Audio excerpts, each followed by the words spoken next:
Assalamu alaikum. This is lesson 26, Sun and Moon Letters. Before we start, I just want to remind you of lesson 25, where we were doing Shadda. That's important because today's lesson requires the understanding of Shadda. So if you remember when we had the symbol Shadda, which is this symbol here, if you have a Shadda, that means it's a double letter. So if you split this up, this is a letter that will be joining that double letter. So of those two letters that's in here, the first one is the Sukoon, the second one is the Fatha, which is above that Shadda. So this would be na. If you want to have a better understanding, if you have forgotten, then go to lesson number 25 for a recap. So, sun and moon letters. What are they? Why are they important? Well, in order for me to explain that, I need to go into English grammar, definite and indefinite articles. So, here we have a bunch of apples. If you would say, may I have an apple, you would be talking about any one of those, any in particular, as opposed to a specific one. If you were to say, may I have the apple, then we're talking about a particular apple. So that means if we have, may I have an apple, that's called the indefinite because you're not being clear, we're just talking about anyone. If you're talking about the apple, then we're talking about a definite article. I particularly want that apple, that one in particular, out of the whole bunch. So the one that you're talking about, that you specifically want, is called the definite article. So let's have a look at in Arabic. The indefinite article, what we normally do would add a tanween, dammatan, at the end of a noun. So when you have a noun and you see two dhammas, that indicates that this is an indefinite word. Whereas if you have a definite article, then you normally add an al at the beginning of that noun and you will take away one of those dhammas. That shows you that this is an indefinite word. So let's give you some examples to explain this. So here we have the word kitabun, which is a book. This is any book, just a generic book. Kitabun, and you can see that the dammatan is at the end, and that will be for any word in Arabic. If you have two dhammas, that would indicate this is a noun and it's indefinite. Okay, so now we're talking about a particular book, the book. So the word al means the, effectively. So al-kitab means the book. And here you can see one of those dhammas have been removed. And seeing an al, seeing a dhamma, this denotes a definite noun. Okay. So, why exactly are sun and moon letters important? Well, the first letter that comes after that lam in al will tell us how to pronounce the al. So we need to know if this letter here that comes just straight after the al is a sun letter or a moon letter. It will affect the way we pronounce that word. That's why we need to know whether it's a sun letter or a moon letter, or we need to know how to identify whether it's a sun or a moon letter. So now let's have a look at the definite article. We're not going to look at indefinite anymore. We're going to be very specific. We have the letter al to demonstrate that this is a definite article. So whenever you see al in front of a word, you know it's a noun and that we are talking about a particular word. Now this al can be split up into two. So the definite article can be split up into the sun letters and the moon letters. And we're talking about the letter that comes after the al. Okay, so if you have a moon letter and you have the al in front, then you will pronounce the al. If you have the sun letter that's after the al, it will omit the la and it will just be a. Let's explain that further. So here we have the moon letters and the sun letters. So the ones in red are moon and the ones in black are the sun letters. It looks like, oh my gosh, how am I going to remember all of these? So here's a method that I can show you. Let's open them all up and then I will bring them and group them here. So now you can see that these are the letters that are the moon letters, these are the sun letters. Still doesn't really help, does it? Because you think, oh gosh, I have to memorize every letter, which is the sun, which is the moon letter. Well, actually, no, you probably don't have to because there is a method. Here we have a diagram, and what I've done is I've added all the letters in, where the black ones are the sun letters and the red ones are the moon letters. And it's all because of the letter lam. Arabs don't like to pronounce letters very difficult. They want to make it as easy as possible, as poetic and smooth and beautiful as possible. So if a letter is very close to the lam, then it becomes very difficult to al-n, al-n, al. It's very difficult to add a letter straight after a lam. It just doesn't flow right. So what they do is omit that lam, and so it's easier, and then they'll just say that letter twice. And if you notice that all the letters that surround the lam will be the letters that are the sun letters. So if you think about your tongue and say the letter L, and then add another letter straight after it, which is any of these letters that are around the front of the mouth, they will be the sun letters. Any letters that are outside of the mouth, so the lips, or further into the throat and down the throat area and the open area of the tongue area, those will not be the sun letters. It's just those letters that are around the mouth. So if you're using your tongue to say that letter, you have to basically use your tongue, then you know that it is a sun letter. So now let's have a look at the sun letters. Okay, so they're called huruf al-shamsiyah. Huruf al-shamsiyah.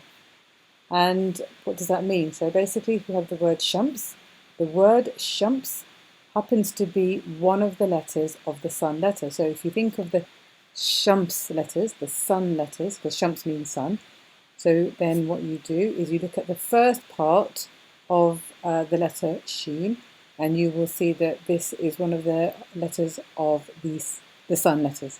So sh for sun letters, which is for shams, and the letter sheen is one of the sun letters. Okay, so let's take a look at the word shams anyway. Now, how do we use this? We're going to add the al in front of it, and you can see that we will lose that lam.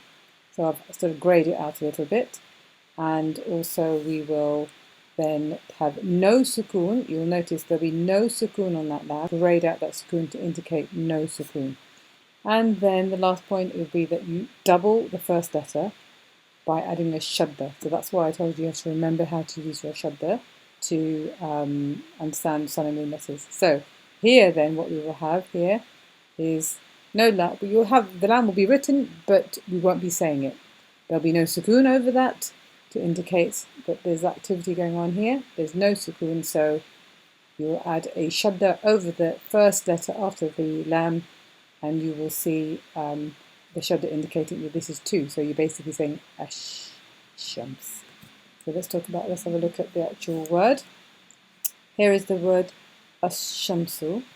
Ash-shamsu. So we are saying ash. You can see there's no sakin on this lam.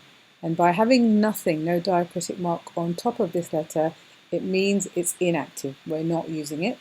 So we're going to go straight to the sheen. It's got the shadda and it has a fatha. So it'll be ash and then sh. But then we join with the meme because that's the sakin. So if you don't remember sakin, go to lesson 24 for that. Sham. Sham. So ash, sham, and then su. We will not say al-shamsu. And the way to remember that is the shadda will be on that letter after the lam, and there will be no sukoon. Okay, so not al-shamsu. Now the moon letters. So the moon letter is called huruf al-qamariyah. Huruf qamariyah. Huruf qamariyah. So now here's the word qamar. Okay, now we can see that there is the letter qaf, and letter qaf is one of the moon letters. So huruf qamariyah will be one of the moon letters. So let's now have a look at the word qamar. And if we add the word al to it, first of all, you keep your al. So it's very clear, very definite. Then you add a sukoon to that lam. So now you will definitely see a sukoon on that lam, indicating that this lam is going to be active. So here we go. We have al-qamar. Al-qamar, not al-qamar. We're not joining this. There's no shadda. It's showing you, this is the first one, al-qamaru. Al-qamaru. And I just want to make a note here of this alif, there's a symbol here. This is called Hamzatul Wasl. It's equivalent of the alif lam for the moment, but I will be explaining this symbol. For now, we're going to treat it as a normal alif, and in a future lesson, I'll talk about Hamzatul Wasl. So this is alif lam with the sakin, al, qa with the fatah, qa, mim with the fatah, ma, al, qama, and ra with the dhamma, ru, al, qama, ru. So here we have Surah Shams, which is one of the surahs in the 30th part. And you can see here, these are all the places where you will start to notice the al in front of the word. These are obviously then all nouns. And there's got one here, got another one here, here, here. And so you will see it's very, very popular. So what are we showing you here? You have your al here, you have the al here, al here, al here, here, and again, and here. So let's take a look at the first one, Bismillahir Rahmanir Rahim. In here, we already know, we say Bismil, we go straight to the Shadda. We already know naturally, even if we can't read, we know we say Bismillah here. We didn't say this bit, we didn't say the al. And then Rahim, so Rahman, sorry, Al-Rahman, Nir, we went straight to Nir, we didn't say the al, Nir Rahim. So we do it naturally, as you can see here. We skip out those bits that I have indicated in red. Let's take the word Ar-Rahman then. I'll show you how it works. The word Ar-Rahman, I've split it up into how it has been constructed. We have the al here first of all, which is this part here. Then we have the Rahman part here, which is the Rahman part. So what happens? We lose that lam here, and of course we also lose the sakin as well. So we've taken that sakin off, and then we double the first letter by adding a shadda on top. So you can see that that's here. So oops. So then now if we have a look, we've added the shadda, we've taken off the lam. So now if we join those two together, we will have the al, and then the ra with the shadda on top, Rahman. So we know the lam and ra join. So if I just join them together, al, ra. But we don't say the al because there's no sakin here, so it's ar-Rahman, and that's how this works. That's how it becomes a letter with the shadda. And by seeing the shadda and no sakin, you know that this is a sh. You can see the symbol that starts off with the sin and sheen. It's a shams, sun letter. So ar-Rahman will be a sun letter word. So going back to here, let's take another one. Let's have a look. We'll take here al-layl. Let's take the layl. So again, we have the first part of this. The second part is the layl part here. And what you do is, you can see here we have the wal and the layl. If I bring them together, you can remember that from the previous lesson of Shadda, that we have that fatha with a shadda on it. That means that there's a lam with a sakin and a lam with a fatha. So there's your lam with a sakin and a lam with a fatha. So we have those next to each other. Al-layl, if I join them together, and you can see these two are together, which we can't have. So Arabs don't like to have extra letters, so they merge them together, and that's how you ended up with wal-layl. So here the letter lam is a shams letter, as I told you, it's all the letters that are around the tongue area. So wal-layl, and you have your shadda, and there's no sakin in there. So this indicates that this is a letter of shams. Okay, and we merge them. So here we have the examples to read. The first one is a sun letter. So if you can have a guess before I say it, we have the shadda, no sakin, so we know this is a shams letter. Okay? This one here, we have a sakin and no shadda. So this one is a noon letter, wal qamar. Here, we have another shadda. So what is it? And there's no sakin here. Sun letter. Here we have wal, and you've got the sakin, so we're using that. Ard, a sakin and no shadda, so this is a noon letter. Here we have no sakin on the lam, but we do have the shadda, so this is a sun letter. And again here, no sakin, we have the shadda, wal layl, so this is a sun letter. Okay, let's try and read these words now. So we have the waw, fatha wa, but we have the sheen, which has got the shadda on it, so it becomes wash. Waw, fatha wa, sheen, shadda, wash. And then we have the fatha on top, sha. But we're joining it with this letter here, which has got a sakin on it, so this is the merge, sham. So we have wash, sham. And then the last letter, seen kasra si, wash, sham, si. Wash, sham, si. Wash, shamsi. Wash, shamsi. And we have this one here. Waw, fatha waw with the lam sakin. Wal. Wal. And then the qa, fatha qa. Wal qa. Mim fatha ma. Wal qa ma. And then ra kasra ri. Wal qa ma ri. Wal qamari. Wal qamari. There we have waw, fatha wa with the noon and the shadda, so you are joining this, one, one. And then the noon with the fatha on it again, na, one, na. Then the ha, alif, fatha, ha, this is the long vowel, ha, one, na, ha. Then the ra, kasra, ri, one, na, ha, ri. وَالنَّهَارِ وَالنَّهَارِ. So we have here waw, fatha waw, but the lam with the sakin on it. So we're joining with the first letter here, wal, wal. And then the alif has got a fatha, but the next letter has a ra with a sakin. So these two are joining. Al, wal, al. And then the dad, kasra di. والأرض والأرض والأرض والأرض.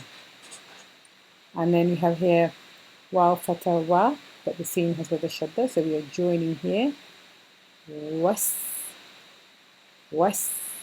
Then we have the seen with the fatha, we're repeating this letter. Sa, was, sa. We're not using this al. Was, sa. And then the mim, alif, fatha, ma, was, ma. And then the hamza, kasra, e, was, ma, e, was, ma, e. And there is this squiggle here, which is something for the future. It doesn't affect the reading of the word as such. Was, ma, e, was, ma, e. And then lastly, which we have done already, waw, fatha, waw, but with the lam with the shadda on it, we're joining, wal. And then lam, ya, with the sakin on it, and the fatha, lay. Wal, lay. And then the lam kasra li, wal, lay, li. Wal, lay, li. Wal, lay, li.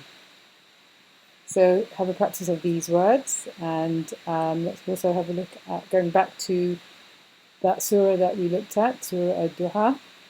So we have here, was-shamsi, we have the wal-qamari, wal-nahari, wal-layli, was-samai, wal-ardi. So you have a go at reading those first two lines, or all of it. One point I would like to make is regarding the word waw, which comes in front of these nouns. And you have was-shamsi.